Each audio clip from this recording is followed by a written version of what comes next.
Result को बेहतर बनाने का सबसे बड़ा रोल होता है आपका पेपर प्रेजेंटेशन। आप अपने एग्जाम में पेपर को किस तरह से प्रेजेंट कर रहे हो, क्योंकि आपका पेपर जो 3 घंटा आप लिखते हो, कोई मायने नहीं रखता कि आपने पूरे साल पढ़ा या ना पढ़ा।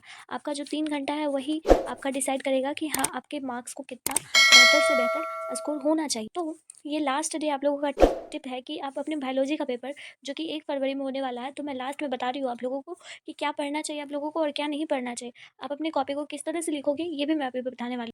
बस ये थोड़ी देर का वीडियो है, आप लोग बस इसको देख लो, चाहे पूरे स्पीड में बढ़ा के देख लो। ऐसे तो मैं स्पीड बढ़ा कर देती हूँ आप लोगों के पास, लेकिन फिर भी और भी स्पीड बढ़ा के आप लोग देख लो, लेकिन पूरा देखो, ठीक है। देखिए, मैं अभी आप लोगों को बता रही हूँ कि बायोलॉजी आपको किस तरह से अटेम्प्ट करना है, क्योंकि देखिए, आपका जो है वो 3 घंटा ही पेपर को डिसाइड कर लेगा कि हाँ, आप में कितना दम है, आप कितने पूरे साल पढ़े हो या नहीं पढ़े हो।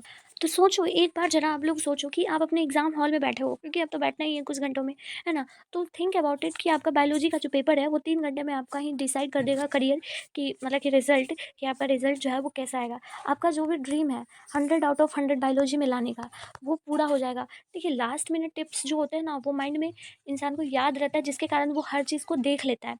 इसीलिए इस चीज़ को ध्यान रखिए। आपको देखिए, बायोलॉजी का जो है, बायोलॉजी में आपका 70 नंबर का पूछा जाता है, 30 नंबर से आपको कॉलेज में मिलता है, ठीक है।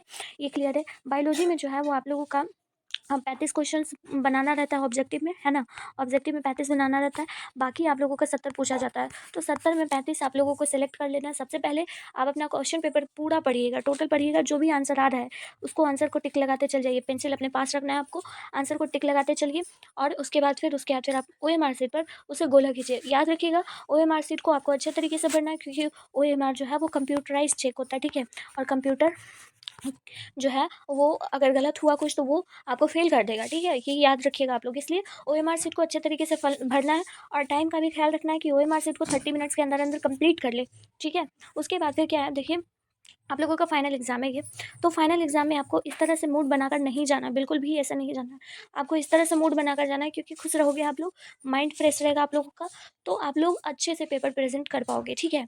अच्छे तरीके से लिख पाओगे, क्योंकि इस तरह से अगर आप लोग रहोगे तो आप भूले हुए चीज़ को भी माइंड में रिकवर कर पाओगे। ऐसे रहोगे तो आपको याद हुआ चीज़ भी भूल सकते हो। इसीलिए खुश होकर जाना है, माइंड को फ्रेश रखना है, ज़्यादा टेंशन नहीं लेना है अपने एग्जाम के दौरान, ठीक है। क्लियर है ये सारी बातें।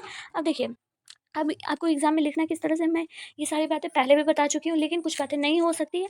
आप लोगों को टाइम पे मिल सकता है, ये सारी बातें क्लिक हो जाएगा माइंड में, तो आप लोग अपना एक्टिव हो जाओगे, ठीक है। देखो, लिखना कैसे है, आपका जो भी ऑब्जेक्टिव के बाद आता है सब्जेक्टिव का पेपर, तो सेक्शन बी में आपको क्या करना है, यहाँ पर सेक्शन बी अच्छे तरीके से लिखना है, फिर क्वेश्चन लिखने हैं, ठीक है। उसके बाद फिर आपको शॉर्ट आंसर टाइप इस तरह से लिखना है। उसके बाद जो भी क्वेश्चन का टॉपिक होगा, टॉपिक लिखिएगा, हेडिंग दीजिएगा, देन उसके बाद आंसर लिखिएगा। 2 नंबर आप लोगों को आराम से मिलेगा, ठीक है। ये बातें को याद रखिएगा। लॉन्ग क्वेश्चंस को किस तरह से लिखेंगे, लॉन्ग क्वेश्चंस को भी उसी तरीके से लिखना है। देखिए, लॉन्ग क्वेश्चंस को भी उसी तरीके से लिखना है आपको। आंसर देखिए, यहाँ लॉन्ग टाइप आंसर लिखना है, ठीक है। लॉन्ग टाइप आंसर लिखना है। उसके बाद फिर आपको पॉइंट वाइज पॉइंट आंसर बना के लिखोगे, तो आप लोगों को पूरे के पूरे 5 मार्क्स मिलेंगे, एक भी नंबर नहीं कटेगा। पॉइंट वाइज पॉइंट, और डायग्राम भी बनाना है, बायोलॉजी का पेपर है तो डायग्राम तो रहेगा ही। अब देखिए, एक बात और है कि जो भी क्वेश्चंस नहीं आ रहा है उसको किस तरह से लिखना है। जो क्वेश्चंस आपको नहीं आ रहा है उस क्वेश्चंस को भी पूरा लिख कर आना है कॉपी में, पूरा लिख कर आना है, एक भी क्वेश्चंस को नहीं छोड़ना है। मान लीजिए शॉर्ट में आपको जो है वो 8 क्वेश्चंस ही आया और 2 क्वेश्चंस और बनाने हैं, तो वो 2 क्वेश्चंस कब लिखेंगे, वो 2 क्वेश्चंस आप लास्ट में भी लिख सकते हो, लेकिन लिख कर आना है, उसको छोड़ कर नहीं आना है, ठीक है। ये सारी बातें जो है वो बहुत इंपॉर्टेंट है, बहुत इंपॉर्टेंट। सारे क्वेश्चंस को अटेम्प्ट करके आना है। नहीं आ रहा है उस टॉपिक से रिलेटेड, आप उस चैप्टर से रिलेटेड जो भी अपने साल भर में कुछ भी पढ़ा होगा, उस चैप्टर से रिलेटेड जो भी चीज़ें होंगी आप लिख के आना, पूरा लिख के आना है, ठीक है। ये सारी बातें क्लियर होंगी। बस यही ध्यान रखिए कि जब लॉन्ग टाइप आंसर लिख रहे हो तो पैराग्राफ चेंज करके भी लिखा करो, ठीक है। पैराग्राफ चेंज करके लिखोगे तो आपका पेज भी भर जाएगा। 2 से 3 पेज में आपको लॉन्ग क्वेश्चंस का आंसर देना है, ठीक है। तो पेज भी भरना है और सारी कंटेंट को भी लिखना है। टू द पॉइंट लिखिए, जो भी आंसर आपको अच्छे से आ रही है उसको पहले लिखिए, उसके बाद फिर जो भी आंसर नहीं आ रहा है उसको एट द लास्ट में थोड़ा सा सोच कर, टाइम लेकर उसके बाद बनाइए, लेकिन सारे क्वेश्चन को अटेम्प्ट करके आना है। बिहार बोर्ड में जो है भी सब लोगों का कहना है और टीचर्स का भी कहना है कि बच्चे को आंसर नहीं भी आ रहा है फिर भी वो पेपर को भर कर आए, पेपर को भर कर आने पर भी उसे 1 मार्क्स भी ज़रूर मिलेगा। सोचो, अगर आप 80 नंबर ला रहे हो तो 80 में 1 नंबर जुट गया तो 81 हो गया। एक, देखिए, आपका ये फाइनल है, तो ये सारी चीज़ें आपको याद होनी चाहिए। टाइम का अच्छे से ख्याल रखिए और बस अच्छे से मस्त मस्त से एग्ज़ाम दे के आइए। बायोलॉजी फिर से आपको नहीं पढ़ना पड़ेगा दोबारा, क्योंकि ये कल बायोलॉजी आप लोग साइड करके रख दोगे बुक्स को, ठीक है?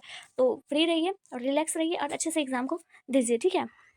अब लास्ट में मैं आप लोगों को यही कहूँगी कि पढ़ना क्या है। अब तो टाइम बचा हुआ ही नहीं है, तो आप जो भी है रात भर में पढ़ लीजिए आप लोग, लेकिन थोड़ा बहुत जो भी इम्पोर्टेंट आपको लगे तो वो सुबह उठकर आप लोग एक बार देख सकते हैं।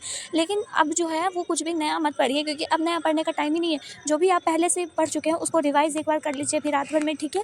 उसके बाद फिर सुबह उठकर मॉर्निंग में एक बार चाहें तो देख सकते हैं, नहीं तो एकदम अच्छे से फ्रेश होकर एग्ज़ाम देने के लिए चुपचाप जाना है एग्ज़ाम हॉल के पास। एक और बात, जो कि एग्ज़ाम हॉल में आप जाने से, एंटर करने से पहले, मतलब कि आप लोगों का टाइमिंग 9 बजे से 9:30 बजे से है ना, लेकिन आप लोगों को बोला गया है 9 बजे तक एंट्री ले लिया जाएगा, तो आप लोग 8:30 बजे तक चले जाना, क्योंकि मे बी कोई भी इशू हो सकता है, अगर आप लेट जाओगे तो नहीं देने दिया जा सकता है। तो बस यही लास्ट मिनट टिप पर यही कहूँगी मैं कि आप लोग जितना भी पढ़ चुके हो, अब पढ़ चुके हो, अब कुछ भी मत पढ़ो। कोई भी नया सेशन जो भी वायरल क्वेश्चन आ रहा है, कुछ भी नहीं देखना है आप लोगों को, क्योंकि वो सब आपको डाइवर्ट कर देगा आपके माइंड को, जो भी आपने याद किया है, ठीक है? तो बस बिलीव करो खुद के ऊपर कि आपने जितना पढ़ा है वो सबसे बेस्ट है, ओके? Thank you.